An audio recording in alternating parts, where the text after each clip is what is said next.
Hey guys, welcome to Boxing Squared for boxing news and views from around the internet. The Bulgarian contender Kubrat Pulev, who is currently the IBF mandatory challenger to Anthony Joshua, he'll fight this weekend on ESPN in the first fight on his co-promotional deal with Top Rank. He will be facing Bogdan Dinu, who has just the one loss on his record and currently ranked number 14 by the WBA. And that's despite being really inactive for the past couple of years. Only one fight in 2018, and Dinu lost that to Jarrell Miller. He was knocked out in 4 rounds.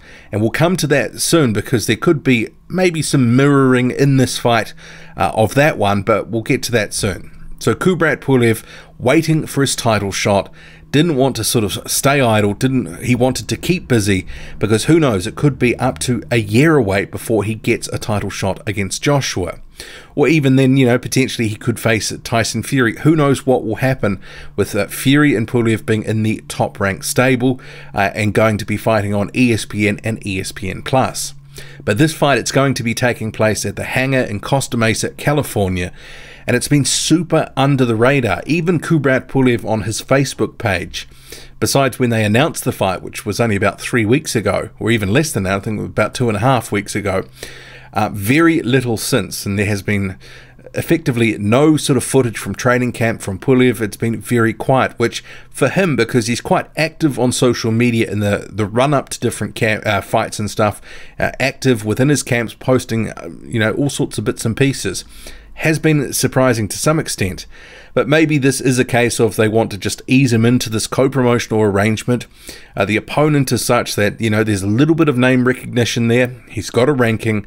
They can sort of sell it on that. It's not a big venue. It's not a big fight card. But it is one that, you know, is important for Pulev himself to stay busy, stay active, and, you know, keep winding through the gears. And for fans, we obviously want to see him put in a good performance here. Because if he doesn't look good in these lead-up fights to the Joshua fight, one, he'll be given no chance, but two, no one will want to sort of see it, and it will hurt the pay-per-view. Because remember, if Kubrat Pulev is fighting on ESPN, it could potentially end up landing on ESPN at that pay-per-view. There's no guarantees. We'll have to see what happens. Joshua isn't locked into a long-term broadcasting deal in the United States at the moment, and you'd imagine with the Kubrat Pulev situation, they will want to try to get that back to ESPN, potentially from a purse bid, but who knows what will happen, and that could be at least a year away at this point. Joshua will be set to face his WBO mandatory after he faces Jarrell Miller on June 1st in New York. So back to this fight though. So Bogdan Dinu, what can we make of what he could potentially do?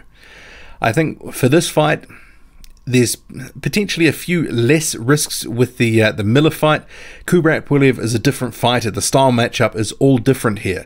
Whereas Miller was sort of marching forward, relentlessly just throwing a massive volume of shots, we're likely to see more of a technical performance from Kubrat Pulev, who'll be working the jab, pumping that ramrod jab, looking to throw some overhand rights and that sort of stuff when the opportunity arises.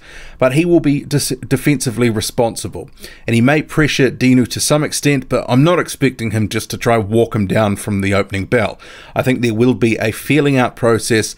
It could end up being, you know, maybe a little sort of a bit of a snooze fest at points, especially when Dinu is fresh and when Dinu is boxing, because we saw in the Miller fight, in those first couple of rounds, especially round 2, he actually looked pretty slick. He's got some good skills, and he was boxing Miller's socks off in that second round before Jarrell Miller went back to his normal sort of, well, I've just got to throw a lot of punches, walk forward, grind him into the dust. And that sort of changed the fight when Miller started doing that from round 3, and Bogdan Dinu looked like he wanted out. And if you actually go back and watch some of the footage from that fight, the knockdowns and ultimately the stoppage, it looked relatively soft. It looked like, you know, he could have gotten up. It looked like he sort of went down more easily than potentially he should have. So there is questions about Dinu and his heart, especially his gas tank, and if things aren't going his way, is he going to sort of dig deep and, you know, try to put it back on Kubrat Pulev in this fight? Because in the Miller fight, he didn't. As soon as it started to get tough, he quit. In my view, he quit. So I could see this being relatively competitive for a number of rounds. There could potentially be a lot of holding in this fight too. Kubrat Pulev is a known holder, and if they are sort of getting in close, and these guys don't have massive inside games or anything like that, they're decent outboxers, and I could sort of see it being a bit of a chess match from range, and I could see it being relatively competitive for, you know, the early rounds. Then I think Bogdan Dinu will start to fade. The gas tank will betray him, and then we will see, does he really want it? Is he going to grit it out? Does he have less to fear in Kubrat Pulev than he did with Jarrell Miller? Because I think, you know, with this fight, Kubrat Pulev, he could easily box to a decision here. What is this, over about 10 rounds or so? So, you know, Kubrat Pulev could probably canter away to a points decision in the second half of the fight. It really depends how much does he need these rounds, but also, you know, what's in front of him. And with Dinu, you know, we didn't really know how good he was in front before the Jarrell Miller fight, and he showed he's got some skills, but he also showed some deficiencies there, especially in the grit department. It looked like he wanted out as soon as it got tough.